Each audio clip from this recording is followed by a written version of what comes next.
अज्ञानाच्या अंधारात ज्ञानाची ज्योत पेटवूया. अज्ञानाच्या अंधारात ज्ञानाची ज्योत पेटवूया. समतेच्या वाटेवर नवे भविष्य घडवूया. शिक्षण हेच शस्त्र मानून अन्यायाशी लढूया. शिक्षण हेच शस्त्र मानून अन्यायाशी लढूया. बाबासाहेबांच्या विचारांनी जीवन उजळूया. बाबासाहेबांच्या विचारांनी जीवन उजळूया. भारतीय समाजाच्या इतिहासात जर एखाद्या व्यक्तीने शिक्षणाला क्रांतीचे शस्त्र बनवले असेल तर ती महान व्यक्ती म्हणजे डॉक्टर बाबासाहेब आंबेडकर होत. बाबासाहेबांचा ठाम विश्वास होता की शिक्षण हेच समाज परिवर्तनाचे सर्वात प्रभावी साधन आहे. त्यांच्या मते शिक्षण हे केवळ ज्ञान मिळवण्याचे साधन नसून ते मानवाला गुलामीतून मुक्त करणारे अस्त्र आहे. ज्या समाजाला शिक्षण मिळत नाही तो समाज कायम अज्ञान आणि अन्यायाच्या अंधारात राहतो. बाबासाहेबांनी दिलेला मौल्यवान संदेश म्हणजे शिका, संघटित व्हा आणि संघर्ष करा. यामध्ये शिका हा शब्द सर्वात प्रथम येतो, कारण शिक्षणाशिवाय ना संघटना उभी राहू शकते ना संघर्ष यशस्वी होऊ शकतो. बाबासाहेबांनी समाजातील वंचित, दलित, शोषित घटकांना शिक्षणाची संधी मिळावी यासाठी आयुष्यभर लढा दिला. त्यांनी स्वतः अत्यंत कठीण परिस्थितीत शिक्षण घेतले आणि कोलंबिया युनिव्हर्सिटी तसेच लंडन स्कूल ऑफ इकॉनॉमिक्स सारख्या जागतिक संस्थांमध्ये उच्च शिक्षण मिळवले. त्यामुळे त्यांचा विश्वास होता की शिक्षण हे प्रत्येक व्यक्तीचा मूलभूत अधिकार आहे. बाबासाहेबांच्या मते शिक्षण हे केवळ वैयक्तिक प्रगतीसाठी नसून ते सामाजिक समता आणि न्याय प्रस्थापित करण्यासाठी अत्यावश्यक आहे. जर समाजात समानता हवी असेल तर प्रत्येकाला समान शिक्षण मिळणे गरजेचे आहे. त्यामुळेच त्यांनी भारतीय संविधानात शिक्षणाला विशेष महत्त्व दिले. बाबासाहेब म्हणायचे, शिक्षणाने माणसाला विचार करण्याची आणि योग्य निर्णय घेण्याची क्षमता दिली पाहिजे. त्यांनी अंधश्रद्धा, परंपरागत अन्यायकारक प्रथा यांना विरोध केला आणि वैज्ञानिक दृष्टिकोन विकसित करण्यावर भर दिला. बाबासाहेबांच्या मते शिक्षणाने व्यक्तींमध्ये स्वाभिमान निर्माण झाला पाहिजे, आत्मविश्वास वाढला पाहिजे, आत्मनिर्भरता आली पाहिजे. शिक्षणामुळे माणूस स्वतःच्या पायावर उभा राहतो आणि समाजात मानाने जगतो. डॉक्टर बाबासाहेब आंबेडकरांनी उच्च शिक्षण प्रसाराला महत्त्व दिले. उच्च शिक्षणाचे महत्त्व त्यांना वाटत असल्यामुळे त्यांनी स्वतःचा आदर्श समाजासमोर ठेवला. त्यांची ग्रंथसंपदा, भाषणे, लेख व भारतीय संविधान निर्मितीचे कार्य त्यांच्या अफाट विद्वत्तेचे प्रतीक आहे. उच्च शिक्षित मुलगा अधिकाराच्या पदावर जाऊन तो धोरणावर प्रभाव टाकू शकेल, त्यातून दलित समाजाचे भले होईल, अशी त्यांची भूमिका होती. बाबासाहेबांनी गौतम बुद्ध, महात्मा फुले व कबीर यांना आपले गुरु मानले होते. राजश्री शाहू महाराजांच्या विचारांचा आणि कार्यांचा प्रभाव त्यांच्यावर पडला होता. जॉन ड्यूई व सेलिंगमन या अमेरिकेतील त्यांच्या मार्गदर्शकांच्या व तत्त्ववेत्त्यांच्या विचारांचा संस्कार त्यांच्यावर झाला आहे. पण बाबासाहेबांच्या विचार वैभवाचे वैशिष्ट्य असे की ते आपल्या गुरूंच्या एक पाऊल पुढे गेले. महात्मा फुले यांनी स्त्री व शूद्रातिशूद्रांच्या अवनतीचे कारण ब्राह्मणशाही व सावकारशाही असे म्हटले आहे व यातून बाहेर पडण्यासाठी शिक्षणाचे महत्त्व महात्मा ज्योतिराव फुले व सावित्रीबाई फुले यांनी सांगितले आहे.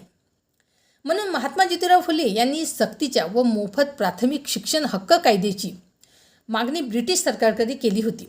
राजश्री शाहू महाराजांनी एक पाऊल पुढे टाकून माध्यमिक शिक्षण प्रसार व वसतिगृहाची चळवळ चालवली, तर बाबासाहेबांनी उच्च शिक्षण प्रसाराला महत्त्व दिले. 100 मुले 4थी पास होण्यापेक्षा एक मुलगा BA पास होणे महत्त्वाचे आहे असे त्यांना वाटे. उच्च शिक्षणाचे महत्त्व त्यांना वाटत असल्यामुळे त्यांनी स्वतःचा आदर्श समाजासमोर ठेवला. 20व्या शतकाच्या पहिल्या अर्धशतकात भारतातील सामाजिक राजकीय क्षेत्रात नेतृत्व करणारे जवळजवळ सर्व नेते इंग्लंडमधून बॅरिस्टर होऊन आले होते. डॉक्टर बाबासाहेब आंबेडकर हे कदाचित एकमेव नेते होते. त्यांच्याजवळ सर्वोच्च अशा 32 पदव्या होत्या. यातूनच त्यांची ज्ञानाची तृष्णा दिसून येते. त्यांची ग्रंथसंपदा, भाषणे, लेख व भारतीय संविधान निर्मितीचे कार्य त्यांच्या अफाट विद्वत्तेचे प्रतीक आहे. बाबासाहेबांनी शिक्षण कार्यात जरी उच्च शिक्षणाला महत्त्व दिले असले तरी प्राथमिक शिक्षणाबद्दल सुद्धा बाबासाहेबांनी आपले विचार निरनिराळ्या ठिकाणी व्यक्त केले आहेत. त्याचा आढावा येथे घेतला आहे. मुंबई विधिमंडळाचे सदस्य असताना 12 मार्च 1927मध्ये शिक्षणासाठी अनुदान हे एक मार्मिक भाषण त्यांनी विधिमंडळात केले. तसेच 1938मध्ये मुंबई प्राथमिक शिक्षण कायदा सुधारणा विधेयकावर त्यांनी 3 भाषणे केली आहेत. तसेच 1928मध्ये सायमन कमिशनला बाबासाहेबांनी बहिष्कृत हितकारणी सभेतर्फे मुंबई इलाख्यातील अस्पृश्य वर्गाच्या शिक्षणाची अवस्था असे एक सविस्तर निवेदन दिले आहे. या संदर्भात बहिष्कृत भारतमध्ये त्यांनी सविस्तर लेख लिहून मांडले आहेत. तसेच भारतीय संविधान तयार करताना संविधान सभेतील त्यांच्या भाषणातूनही प्राथमिक शिक्षणाच्या संदर्भात त्यांची भूमिका स्पष्ट होते. शिक्षणाच्या संदर्भात बाबासाहेब म्हणतात, शिक्षण हे मानसिक व शैक्षणिक विकासाचे शस्त्र आहे, राजकीय व आर्थिक स्वातंत्र्याचे हत्यार आहे व गुलामगिरी निर्मूलनाचे ते शस्त्र आहे. माणसाला जाणीव जागृती करून देते ते शिक्षण. प्रज्ञा, शील व करुणा यांचा संगम म्हणजे शिक्षण.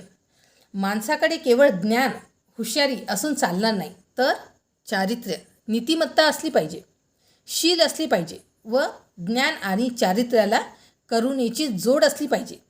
बाबासाहेब म्हणतात, ज्ञान कमी असले तरी चालेल, शील असणे महत्त्वाचे आहे. भारतात आज शिक्षणात शील व करुणा हे घटक नाहीसे झाले आहेत. त्यामुळे शिक्षणातून हुशार हर्षद मेहता तयार होत आहेत. अर्थार्जनाचे कौशल्य असलेली हुशार पण आत्मकेंद्रित, संवेदनाहीन, चंगळवादी, करिअरिस्ट अशी पिढी भारतात उच्च शिक्षणातून सध्या घडत आहे. या पार्श्वभूमीवर गौतम बुद्धांचा प्रज्ञा, शील व करुणा हा विचार फार महत्त्वाचा ठरतो. 1928 साली सायमन कमिशनसमोर साक्ष देताना त्यांनी 1813 ते 1928 या 115 वर्षांच्या कालखंडांचा अस्पृश्यांचे शिक्षण या दृष्टीने आढावा घेतला आहे. ब्रिटिश सरकार येण्यापूर्वी पेशवाई शूद्र व अतिशूद्र यांची शिक्षणाच्या संदर्भात कशी उपेक्षा होत होती व ब्रिटिश कालखंडात काय बदल झाले याचा आढावा घेऊन बाबासाहेब म्हणतात, ब्रिटिश सरकारसुद्धा उच्च जातीच्या शिक्षणाला महत्त्व देत आहे व अस्पृश्य समाजाची ती उपेक्षा करत आहे. सरकारी निधी उच्च जातीच्या शिक्षणासाठी जास्त वापरला जात आहे. त्यामुळे मुंबई इलाख्यात शैक्षणिक विषमता दिसून येत आहे. उदाहरणार्थ, प्राथमिक शिक्षणात दर 1000 विद्यार्थ्यांमध्ये प्रगत हिंदू 119, मुसलमान 92, अन्य वर्ग 38 व मागासवर्गीय 18 आहेत. माध्यमिक शिक्षणात 1 लाखात प्रगत हिंदू 3000, मुसलमान 500, अन्य वर्ग 140 व मागासवर्गीय 14 आहेत. तर महाविद्यालयीन शिक्षणात 2 लाख प्रगत विद्यार्थ्यात हिंदू 1000, मुसलमान 52, अन्यवर्गीय 14 व मागासवर्गीय 1 आहेत. मागासवर्गीयांच्या दृष्टीने ब्रिटिश कालखंडात शिक्षणाची प्रगती होत आहे. त्याची गती मंद आहे असे ते म्हणतात. पण ही गती वाढवण्यासाठी त्यांनी मागण्यांचा पाठपुरावा सातत्याने केला. स्वातंत्र्य मिळाल्यानंतर संविधान निर्मितीच्या प्रक्रियेत बाबासाहेबांना शिक्षणाचा हक्क हा मूलभूत हक्क असावा असे वाटत होते. मूलभूत हक्क उपसमितीने सुद्धा शिक्षणाच्या हक्काला मूलभूत हक्क मानून तो जस्टिसेबल राईट असावा अशी शिफारस केली होती. संविधान सभेत त्यावर बरीच चर्चा झाली व या हक्काच्या अंमलबजावणीसाठी सरकारच्या आर्थिक क्षमतेबद्दल शंका उपस्थित करण्यात आल्या व नाईलाजाने बाबासाहेबांनी शिक्षणाचा हक्क मूलभूत हक्कांच्या यादीतून काढून त्याचा समावेश मार्गदर्शक तत्वांमध्ये केला. बाबासाहेबांनी केलेल्या मागण्यांना आज 96 वर्षे होत आहेत.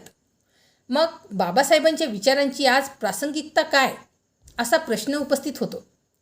पण बाबासाहेबांनी उपस्थित केलेले मुद्दे आजही 2026मध्ये सुद्धा शिक्षणात अस्तित्वात आहे. किंबहुना काही प्रश्न जास्त गंभीर झाले आहेत. गळतीचा प्रश्न आजही सुटलेला नाही. आजही मागासवर्गीय, आदिवासी मुलामुलींची गळती जवळजवळ 50% आहे.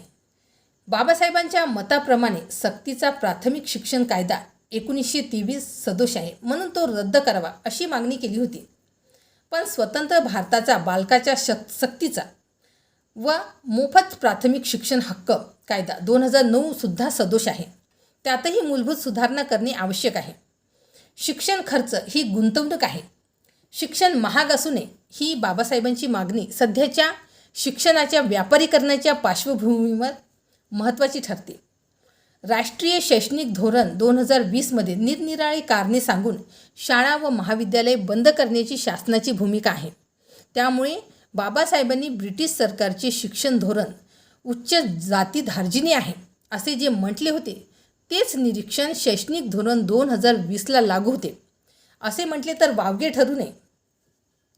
भारतीय संविधानात शिक्षण हक्क नॉन जस्टिसिएबल राईट आहे असे म्हटले आहे. त्यामुळे शिक्षण हक्काच्या संदर्भात कोणी सर्वोच्च न्यायालयात जाऊ शकत नाही. त्याबद्दल बाबासाहेब असे म्हणाले आहेत की शिक्षण हक्कासाठी जरी जनतेला औपचारिक न्यायालयात जाता येत नसले तरी दर 5 वर्षांनी निवडणुकांच्या वेळी जनता सरकारी पक्षांना जनतेच्या न्यायालयात खेचू शकतात. कोणत्याही देशात जनतेचे न्यायालय हे सर्वश्रेष्ठ असते. दुर्दैवाने भारतातील जनता सरकारांना जनतेच्या न्यायालयात खेचत नाही. म्हणून भारतीय जनतेला शैक्षणिक हक्कांपासून दूर राहावे लागत आहे. आज आपण डिजिटल युगात जगत आहोत, पण अजूनही समाजात अनेक स्तरांवर शैक्षणिक असमानता आहे. अशावेळी बाबासाहेबांचा संदेश आपल्याला पुन्हा आठवतो. ज्ञान हेच खरे सामर्थ्य आहे. चला आपण सर्वजण त्यांच्या विचारांचा स्वीकार करूया, शिक्षण घेऊया, इतरांनाही शिक्षणासाठी प्रेरित करूया आणि एक समतामूलक प्रगत भारत घडवूया. याच शब्दात मी माझे भाषण संपवते. जय भीम, जय संविधान, जय भारत.